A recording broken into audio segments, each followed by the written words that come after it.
Bonjour à tous et bienvenue à notre incontournable rendez-vous, le secret d'une piscine réussie. Le mag qui vous explique tout ce que vous avez toujours voulu savoir sur les piscines sans jamais oser le demander. Vous êtes l'heureux propriétaire d'une piscine, vous projetez d'en faire construire une dans votre jardin. C'est à vous que cette émission s'adresse. Notre thème d'aujourd'hui, comment choisir son robot nettoyeur. Un sujet qui décape. Garder votre piscine propre est essentiel non seulement pour votre agrément et votre bien-être, mais aussi pour la qualité de votre eau. Un entretien régulier du bassin s'impose. Alors bien sûr, on peut toujours effectuer cette tâche manuellement à l'aide d'un balai aspirant branché sur la fameuse prise balai. C'est efficace, économique, mais très pénible à la longue. Surtout qu'aujourd'hui, en fonction de votre budget, de la taille de votre bassin et de son revêtement, vous disposez d'un large choix de robots nettoyeurs pour vous dispenser de cette corvée fastidieuse. Ils se répartissent en 3 grandes familles. Première famille, les robots à aspiration. Leur mise en œuvre est particulièrement simple. Il suffit de se brancher sur la prise balai aspirante ou sur le skimmer. Grâce à la puissance de la pompe, le robot peut aspirer les débris qui sont ensuite recueillis par le filtre de la piscine. On veillera donc à le contrôler très régulièrement. Comment ça marche? Les robots aspiration sont dépourvus de moteur. C'est la pompe de filtration qui met tout en mouvement. En aspirant l'eau, elle permet au robot de remplir 3 fonctions. Nettoyer, se déplacer et éventuellement se diriger. Il existe 2 sortes de robots aspiration. Les robots à jupe. Vous en avez certainement déjà vu. Ils avancent par à-coups, émettant des claquements caractéristiques et leur déplacement est aléatoire. Ces robots conviennent particulièrement pour les bassins de petite taille et de forme simple, en particulier les piscines hors sol. Les robots à turbine sont plus élaborés et donc un peu plus chers. Ils offrent une couverture plus complète et plus rapide du fond du bassin grâce à leur système de déplacement programmé qui leur permet d'aller partout. Les robots à turbine constituent sans doute à l'heure actuelle la solution de nettoyage au meilleur rapport qualité-prix-efficacité pour les bassins de taille standard. Venons-en maintenant à la deuxième famille, celle des robots à pression. On les appelle ainsi parce que contrairement aux robots aspiration, les robots à pression sont connectés à une prise balai refoulante et non pas aspirante. C'est-à-dire que l'eau en sortie de filtre est refoulée par la pompe vers le robot. Comment ça marche? Et oui, en effet, comment en refoulant de l'eau peut-on aspirer des débris? C'est très simple. Lorsque l'on réduit le diamètre d'une canalisation, cela entraîne une augmentation de la vitesse de l'eau qui génère une aspiration. On appelle ça l'effet Venturi. C'est cet effet qui est mis en œuvre à l'intérieur des robots à pression. Grâce à l'aspiration, le robot va donc pouvoir nettoyer le bassin à la manière d'un aspirateur. Les débris sont collectés dans un sac qu'il faudra vider régulièrement pour conserver l'efficacité du robot.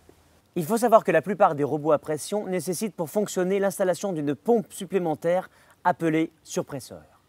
Quant au principe de déplacement, il est similaire à celui des robots à turbine et garantit une très bonne couverture du bassin.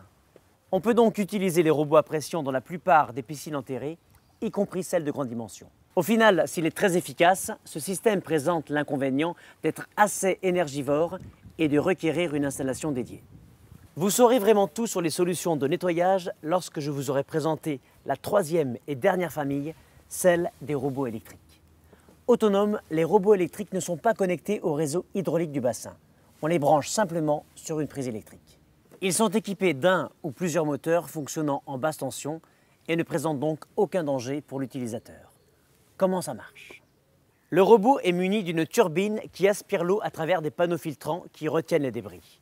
L'eau ainsi filtrée est rejetée directement dans le bassin.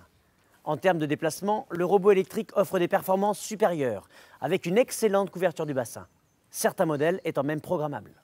Même si leur prix reste parfois un peu élevé, les robots électriques présentent un triple avantage. Une mise en œuvre simple, il suffit de les immerger dans le bassin. Un entretien facile, il faut juste nettoyer les panneaux filtrants. Et enfin, une faible consommation énergétique. Utilisables dans tout type de configuration, les robots électriques sont particulièrement recommandés pour les bassins de grande dimension ou de forme compliquée. Ils présentent en outre l'avantage de nettoyer les parois. La paresse dirige-t-elle le monde? Je serais tenté de dire oui, tant la question des robots suscite de questionnements.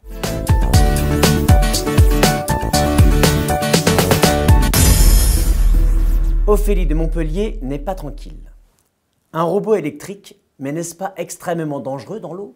S'interroge-t-elle. Calmez vos angoisses, inquiète Ophélie.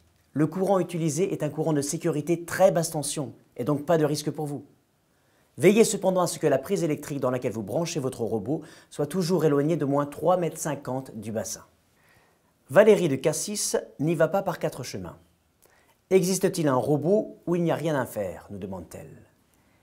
Méridionale Valérie, votre recherche systématique du farniente vous honore. Cependant, je dois vous décevoir, un tel robot n'existe pas.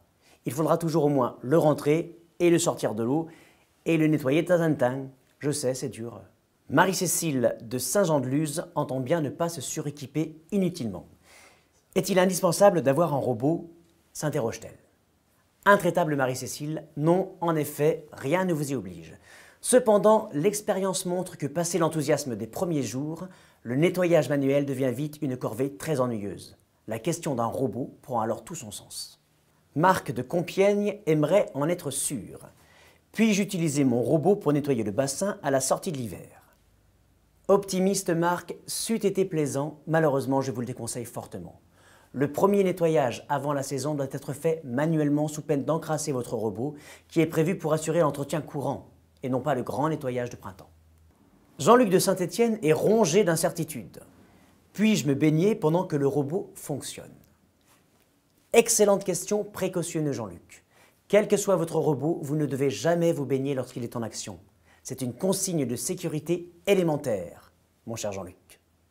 Fabienne de Montluçon, j'ai beau utiliser mon robot à intervalles réguliers, les traces de ma ligne d'eau ne s'effacent pas. Que dois-je faire ? S'agace Fabienne de Montluçon. Impétueuse Fabienne, aucun robot ne nettoiera parfaitement la ligne d'eau. Faites appel à la magie, tout simplement.